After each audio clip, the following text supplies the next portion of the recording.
So for the champions of the 2025 Club World Cup, I am saying Chelsea FC. Overall best player of the 2025 Club World Cup, I'm going to go with Cole Palmer.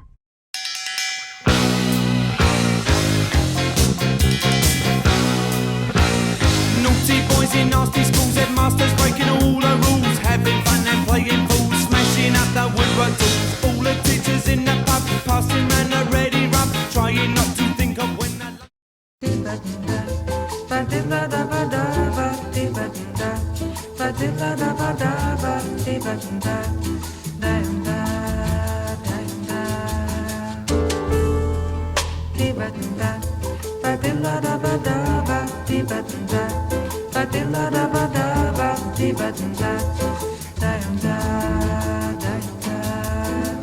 eu quis amar, mas tive medo e quis salvar. Hello there, welcome to the Football Bloc. My name is Brandon, and today I'm going to give you my reaction to my predictions to the 2025 Club World Cup final. And we have one last game to talk about. It's been a pretty good tournament, in my opinion. I know there's some controversial opinions out there from people across different parts of the world and things like that, but I thought it was an overall great tournament, and what a way to cap off this tournament with this shocking result. Chelsea 3, PSG 0. Who could have seen that coming? I definitely did not, at least in preparation for this game, because we'll get on to my overall prediction in a bit. But this game was an overall very shocking result. I don't think anyone would have thought that Chelsea would have just completely demolished PSG in the way that they did. Some people said that Chelsea might pull up the upset, but still, PSG were the heavy favorites. This game was a very interesting game to watch overall for many reasons. I was actually at this game. Feel free to check out my match vlog. That was the last video that I uploaded. Very, very fun experience. The MetLife's a great stadium. I was there with a bunch of friends. For the day, I was a Chelsea supporter.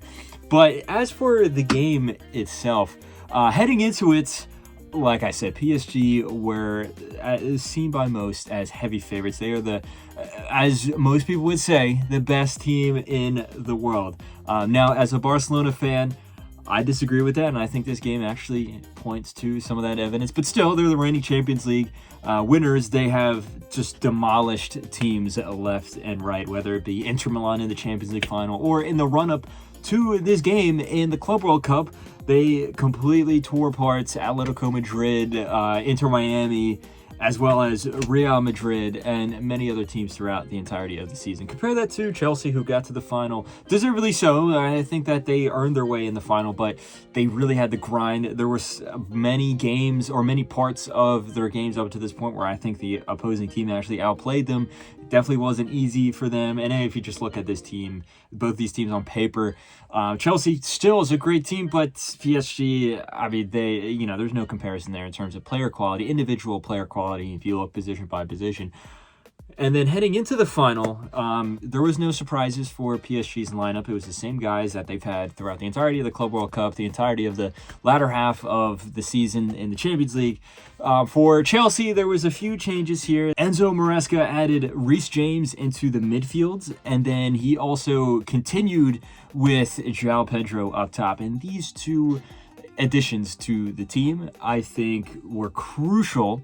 And it also shows that Enzo Maresca is a phenomenal manager, and he played a pivotal role in Chelsea, not only winning this tournament, but winning this game in particular, obviously.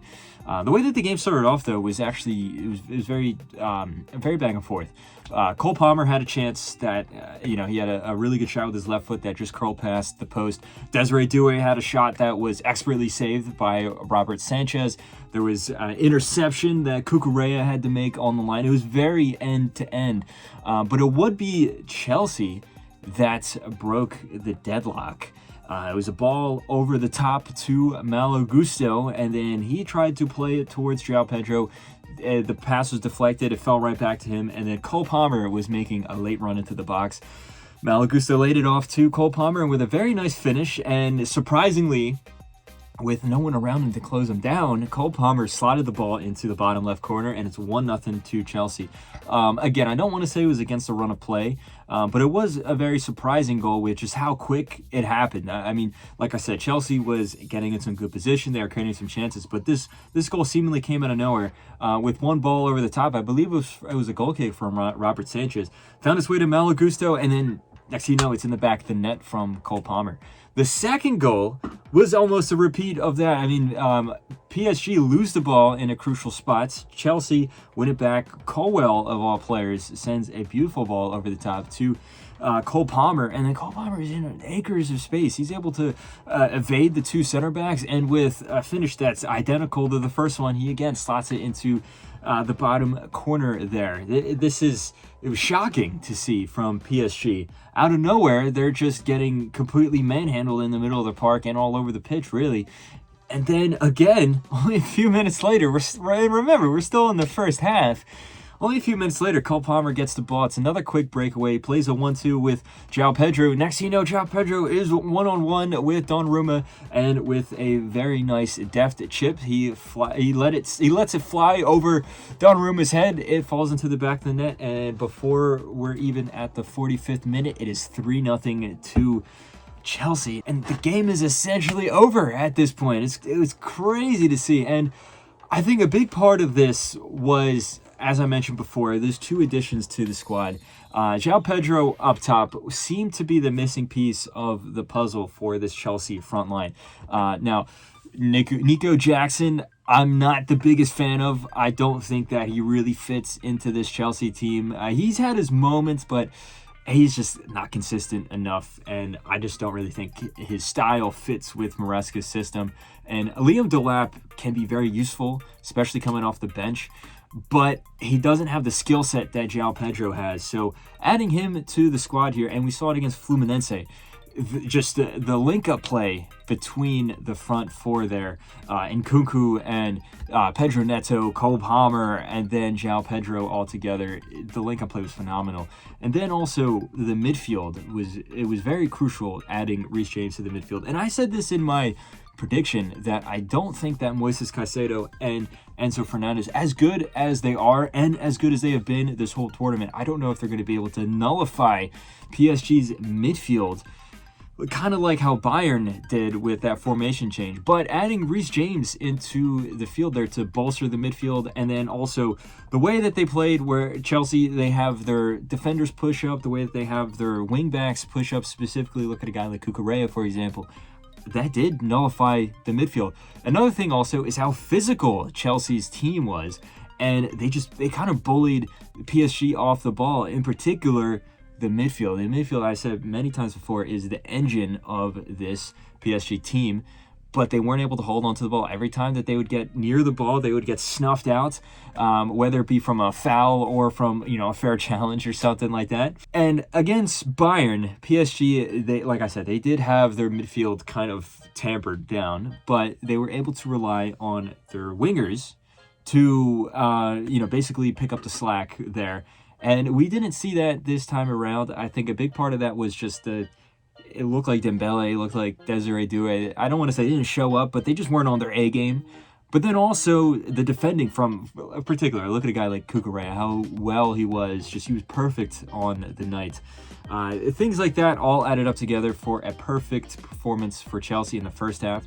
And then in the second half, it was kind of more of the same. Chelsea weren't as aggressive going forward. PSG held onto the ball, but PSG really didn't create that much. The onus was on them, and they just didn't really create that much. I mean, there was a few chances here and there. Desiree Doué had a shot from far out. But if anything, Chelsea was the more dangerous team on the few times that they broke away there, where Liam Delap had two shots that were expertly saved by Donnarumma. And if it wasn't for Donnarumma, we could be talking about a 4 or 5-0 result here. And PSG also kind of just lost the plot at the end of the match. João Neves got a red card. You can tell that Chelsea really got under their skin. And we saw something similar against Bayern Munich, where there was 2 red cards towards the end of that game. PSG looked like they were going to kind of lose control of the match a little bit.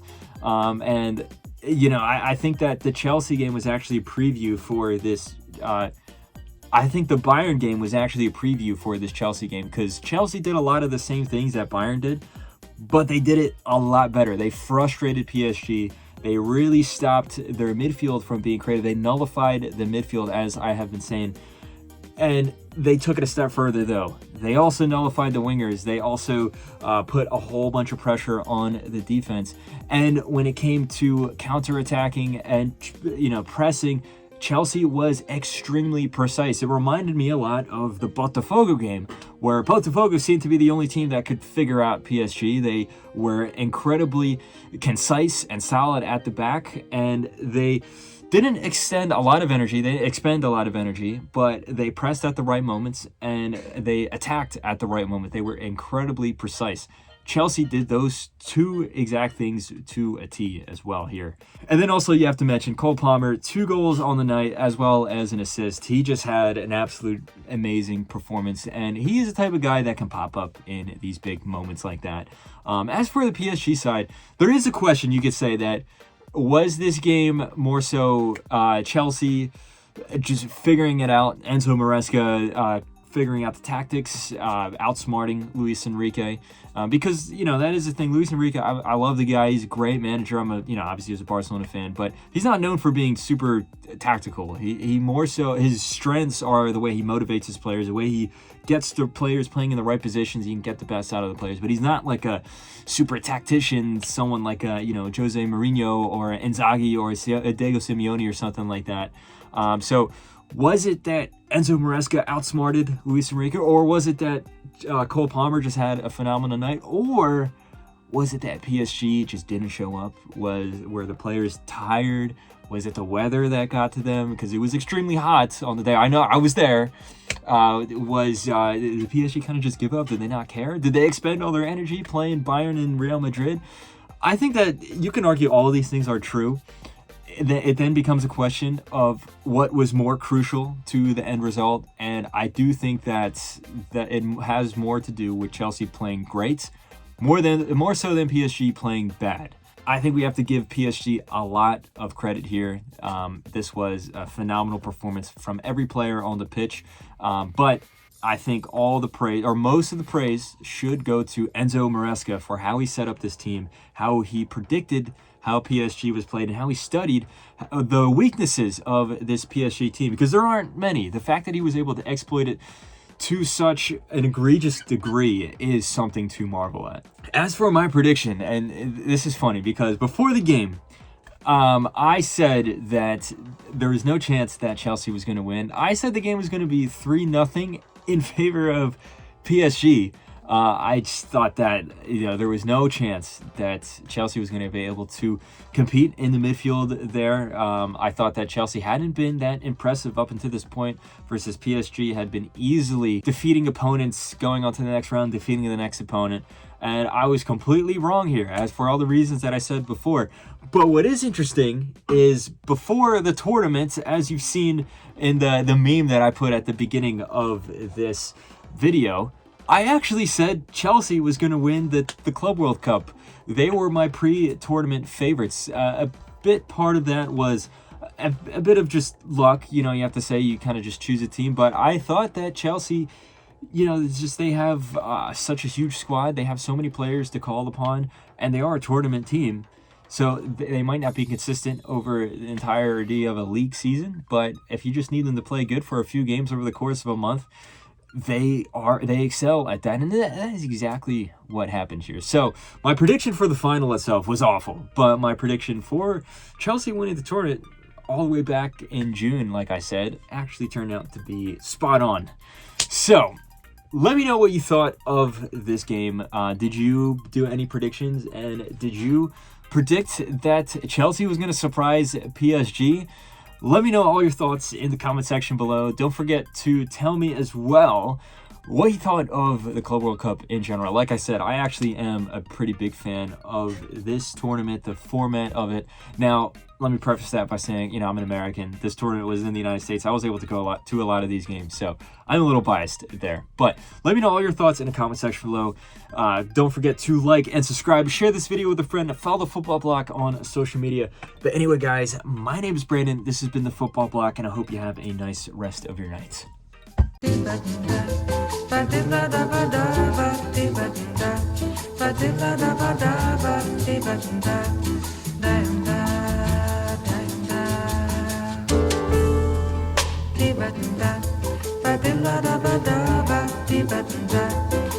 Ba-da-ba-da-ba-da-ba-dee-ba-da-da.